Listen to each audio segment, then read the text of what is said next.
Now, the three suspects linked to the death of a man who is said to have fallen from the fourth floor of a building in Umoja to his death are likely to be arraigned in court this week.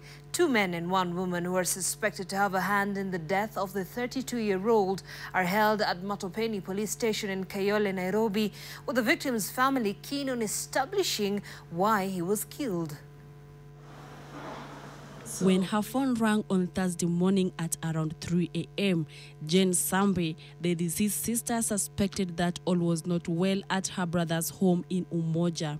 But the last thing on her mind was to find her younger brother's body hanging on this metal grill face down.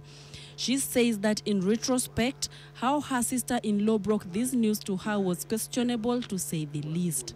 Kambia, Jane, kuja, ndugu yako ametoka kwa stairs akaanguka. Kambia ameanguka aje, wewe kuja na nikaa amekufa.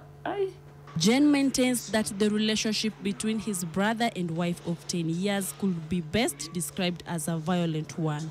However, the family's attempts to discourage their brother from the unhealthy relationship landed on deaf ears. Ukiona mwili yake, cut ni hapa. Na cut pia inaanza hapa hivi. So kulingana si vile tunaiona ni kama ilikuwa ni inside job, kama mtu amempiga na shoka. Kuna maswali mengi sana tunajiuliza. The family says that their brother's death was not an accident or suicide, and that the family will only get closure after justice is served.